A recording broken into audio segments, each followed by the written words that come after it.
Sir అందరిలో ఉన్న పెద్ద క్వశ్చన్ ఏంటంటే కేసీఆర్ గారు ఎందుకు ఫామ్ హౌస్లోనే ఉండిపోతున్నారు, ఎందుకు బయటకు రావట్లేదు, దానికి గల కారణం ఏంటి? మీరు దానికి ఫామ్ హౌస్ అనే నిర్వచనం మీరు ఇచ్చారు. మేము వ్యవసాయ క్షేత్రం అంటాం. కేసీఆర్ గారు స్వతహాగా రైతు.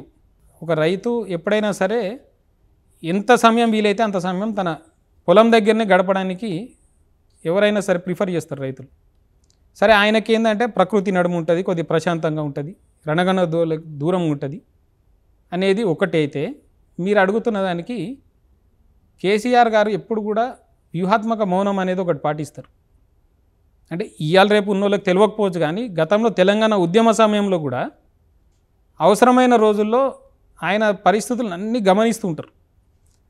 ఇవాళ జరుగుతున్న పరిణామాలు ఏమైతే ఉన్నాయో భవిష్యత్తులో దాని పర్యవసానాలు ఎట్లుంటాయి, దాన్ని ఏ విధంగా మనము వ్యూహం రచించి దాన్ని ఎదుర్కోవాలి, దాన్ని అధిగమించాలి అనేది ఆయన ఎప్పటికప్పుడు గమనిస్తూ ఉంటారు. దాన్ని నలుగురితో చర్చిస్తూ ఉంటారు. సమయం వచ్చేంత వరకు దాన్ని ఆచరణలోకి తీసుకురారు. సో ఈరోజు కూడా ఆయన చేస్తున్నది, ఈ ప్రభుత్వం యొక్క చేస్తున్న తప్పులను శ్రీకృష్ణుడు కూడా శిశుపాలుడు 100 తప్పులు పూర్తి చేసేంతవరకు ఓపికగా ఎదురు చూసిండాడు. ఎంత బలవంతుడైనా సరే ఆ సమయం వచ్చేంత వరకు ఆయన ఎదురు చూశాడు. కేసీఆర్ గారు కూడా ఈరోజు చేస్తున్నది అది. తప్పుల మీద తప్పు వీళ్ళు చేస్తూ పోతున్నారు. అది ఎంతవరకు చేస్తారు? ఆ ప్రజలలో ఈ ప్రభుత్వం యొక్క తప్పిదాలు అన్నీ పూర్తిగా పెళ్ళుబుకే సమయం వరకు ఆయన తప్పకుండా ఆయన వేచి చూస్తారు. ఆ తర్వాత ప్రజలకు ముందుండి నాయకత్వం వహించేందుకు ఆయన వస్తారు. ఈలోగానే వీళ్ళు మమ్మల్ని తట్టుకోలేకపోతారు. మా నాయకులు కేటీఆర్ గారిని కావచ్చు, హరీష్ రావు గారిని కావచ్చు, లేకపోతే కవిత గారిని కావచ్చు, లేకపోతే జిల్లా స్థాయిలో ఉండే మా నాయకులు కావచ్చు, మా మాజీ మంత్రులు నిరంజన్ రెడ్డి గారు లాంటి వాళ్ళు కావచ్చు, ప్రశాంత్ రెడ్డి గారు లాంటి వాళ్ళు కావచ్చు, గంగుల కమలాకర్ గారు లాంటి వాళ్ళు కావచ్చు, జగదీష్ రెడ్డి గారు లాంటి వాళ్ళు కావచ్చు, ఇట్లాంటి వాళ్ళనే వీళ్ళు తట్టుకోలేకపోతారు.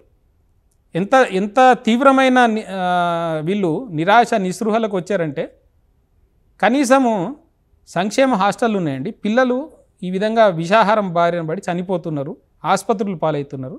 అసలు అక్కడ పరిస్థితులు ఏందో చూసొద్దాము అని మాజీ మంత్రులు, ఎమ్మెల్యేలు, మాజీ ఎమ్మెల్యేలు అది సందర్శించడానికి పోతా అంటే పోనీకుండా అడ్డుకున్నారు. అంత భయం ఎందుకు? వీళ్ళకి అన్నీ సక్రమంగా ఉంటే అక్కడ పోనీకి వీళ్ళు పోయి ఆ పిల్లలతో 4 మాటలు మాట్లాడొస్తారు. ఏమ్మా ఫుడ్ మంచిగా ఉందా లేదా, ఎక్కడ తేడా జరుగుతోంది, ఆ వంట వండే ప్రాంతంలో ఏమైనా అపరిశుభ్రంగా ఉందా, లేకపోతే తీసుకొచ్చిన ఆ కూరగాయలు లేకపోతే సరుకుల్లో ఏమైనా తేడా ఉందా గమనించనికో లేకపోతే పరిశీలించనికో పోతారు వాళ్ళు. దానికి కూడా భయపడే స్థాయికి వచ్చారు వీళ్ళు. ఎక్కడనే దాని తప్పు జరిగింది అంటే దాన్ని నిలదీద్దామని మా నాయకులు అనుకునే లోపే పోలీసులు ముందే వచ్చి, లేదు మీరు ఆందోళన చేస్తారంట, హౌస్ అరెస్ట్ చేస్తాం మిమ్మల్ని. మరి గతంలో ఈ ముఖ్యమంత్రి ఇప్పుడున్న రేవంత్ రెడ్డే కదా గొంతు పిక్కటిల్లేలాగా అరుచుకుంటూ తిరిగిండు. ఇది పోలీస్ రాజ్యం, మాకు నిరసన వ్యక్తం చేసే అవకాశమే ఇస్తలేరు అని. మరి నువ్వు చేస్తుంది ఏంది అయ్యాల? ఏమనంటే ఇందిరమ్మ రాజ్యం అంటుండు. ఎస్, నిజంగానే ప్రజలు కూడా అదే అంటారు, ఇందిరమ్మ రాజ్యమే తెచ్చిండు, కానీ మిగిలిన రాజ్యం కాదు, ఎమర్జెన్సీ టైంలో ఉన్న ఇందిరమ్మ రాజ్యం మాత్రమే తీసుకొచ్చిండు. ఎవరైనా మాట్లాడితే విమర్శిస్తే ప్రభుత్వాన్ని సోషల్ మీడియాలో విమర్శిస్తే కూడా కేసులు పెట్టే పరిస్థితికి వచ్చింది. అంటే అంత అసహనం వీళ్ళలో, చేస్తున్న తప్పులు బయటపడుతున్నాయి, ప్రజల్లో ఆగ్రహం పెరుగుతోంది, దాన్ని ఏ విధంగా మనము చేయాలి అనేది తెలియక నియంతృత్వంగా పోతున్నారు. మేము గతంలో చూసినాం, లగచర్ల సొంతంగా ముఖ్యమంత్రి నియోజకవర్గం ఫార్మాసిటీ, అల్లుడి ఫార్మాసిటీ కోసం అక్కడ ల్యాండ్ అడిగితే వాళ్ళు ఇయ్యమన్నారు. గిరిజన రైతులు అత్యధికంగా ఉండే ప్రాంతం అది. ఓకే, వాళ్ళు ఇయ్యమనేసి పోరాటాలు చేస్తున్నారు, చాలా కాలం నుంచి నిరసనలు వ్యక్తం చేస్తున్నారు. అయినా సరే ప్రభుత్వం మానవీయ కోణంలో ఆలోచించకపోగా ముఖ్యమంత్రి సోదరుడు తిరుపతి రెడ్డి అక్కడున్న రైతులతోని ఫోన్లో మాట్లాడుతూ, మీరు మంచితనంగా ఇవ్వకపోతే పండబెట్టి తొక్కి తీసుకుంటాం రా మిమ్మల్ని అని ఫోన్లో బెదిరించిన ఆడియో టేపులు ఉన్నాయి కదా. ఇక దాంతో వాళ్ళలో ఎవరైనా రూమ్లో వేసి కొడితే పిల్లి కూడా ఎదురు తిరుగుతుందండి. వాళ్ళు గిరిజన రైతులు, వాళ్ళకున్న ఏకైక జీవనాధారం ఆ పొలాలు. ఆ పొలాలను గుంజుకున్నామంటే వాళ్ళలో ఆవేశము, ఆక్రోశము, బాధ ఉండవా? ఆ సమయంలోనే రెచ్చగొట్టే విధంగా వీళ్ళు మళ్ళీ అధికారులు వ్యవహరించేసరికి అక్కడ జరిగింది. ఆ రోజు కలెక్టర్ని తరిమిరు వాళ్ళు వెనుకకి, మా గ్రామాల్లోకి వద్దు, మా దగ్గర భూములు తీసుకోవద్దు మీరే. దాన్ని బేస్ చేసుకుని అర్ధరాత్రి గ్రామాల మీద పడి కరెంట్ ఆఫ్ చేసి వందలాది మంది పోలీసులు, రేవంత్ రెడ్డి ప్రైవేట్ సైన్యం వాళ్ళ ఇళ్లల్లోకి దూరి చేసిన దౌర్జన్యకాండ మామూలుది కాదు. పాప మా గిరిజన మహిళలు చెప్పుకుంటే కొన్నిసార్లు చూస్తుంటే కళ్ళలో నీళ్ళు వచ్చినాయి. ఎవరు వచ్చిరో తెలియదు మా ఇంట్లోకి, తలుపులు పగలగొట్టుకుని వచ్చారు, చీకట్లో సామాన్ చెల్లా చెదరు చేశారు, చిందరవందరు చేశారు, మా పిల్లల్ని బయటకు ధర్మేశారు, మమ్మల్ని వెయ్యకూడని చోట్ల చేతులు వేసి మమ్మల్ని ఇది చేశారు అనుకుంటా చెప్తుంటే అవి చూసి కళ్ళలో నీళ్ళు వచ్చినాయి. ఏంది దౌర్జన్యం? వాళ్ళ భూములు వాళ్ళు ఇవ్వమన్నందుకేనా ఇంత వాళ్ళు బాధలు పడాల్సి వస్తుంది? అర్ధరాత్రి వాళ్ళ కుటుంబ సభ్యులను తీసుకుపోయి ఈడ్చుకపోయి పోలీస్ కేసులు పెట్టి వాళ్ళ నిర్బంధాల పేరిట పాపం తెలియని కూడా తెలియదు చాలామందికి అసలు ఏం జరిగిందనేది. ఊరికే వాళ్ళ ఇంటికి వచ్చి పోదామనేసి వస్తే ఆ రోజు వాళ్ళని రాత్రిపూట వచ్చి ఎత్తుకపోయారు. మళ్ళీ దానికి దొంగ కేసులు ఎట్లుంటాయి తెలుసా అండి? చెప్పేది వీళ్ళు మీడియాకి లీకులు ఇచ్చేదేమో, దీని వెనుక మొత్తం బీఆర్ఎస్ నాయకులే. అందులో అక్కడ ఎమ్మెల్యేగా గతంలో ఎమ్మెల్యేగా పనిచేసిన వ్యక్తికి ఎవడైతే అక్కడ మెయిన్ నేరారోపితుడు ఉన్నాడో ఒకటే రోజులో 82 కాళ్ళు మాట్లాడిండు, అందుకే ఇదంతా అయ్యింది అని. కానీ కాల్ రికార్డ్స్ తీస్తే ఏమొచ్చిందో తెలుసా అండి? మొత్తం 3 నెలలు కలిపి మాట్లాడింది కూడా 6 సార్లు.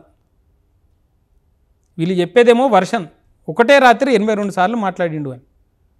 కాల్ రికార్డ్స్ తీస్తేనేమో 3 నెలలకు సంబంధించి మొత్తం మాట్లాడింది 6 సార్లు. ఓకే. ఒక పార్టీ నాయకులు ఒకరితోనొకళ్ళు వారంకి ఒకసారో 10 రోజులకు ఒకసారో మాట్లాడుకోరండి.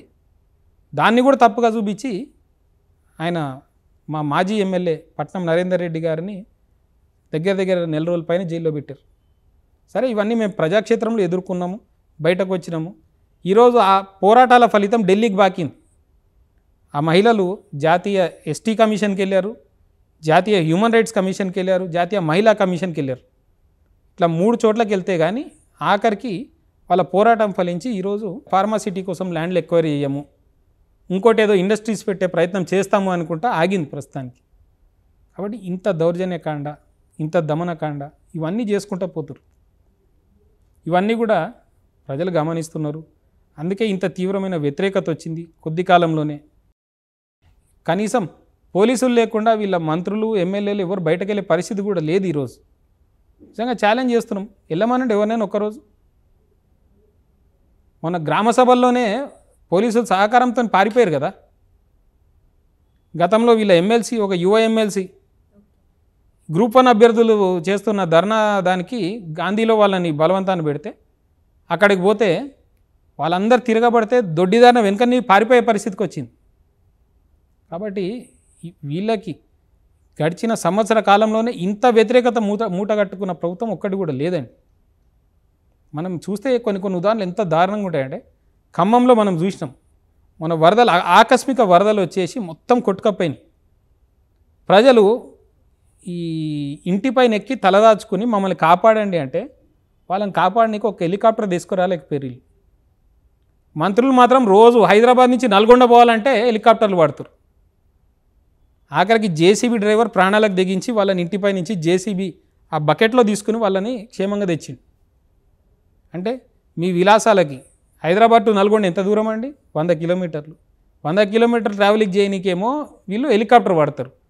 ప్రజలు ప్రాణాలు పోతున్నాయి, వాళ్ళని కాపాడనీకి హెలికాప్టర్ కావాలంటే మాత్రం వీళ్ళకి దొరకదు. అంత చేతగాని అంత దుర్మార్గమైన ప్రభుత్వం ఇది. మీ విలువైన సమయాన్ని వెచ్చించి మా కోసం మంచి ఇన్ఫర్మేషన్ ఇచ్చినందుకు థ్యాంక్ యూ సార్.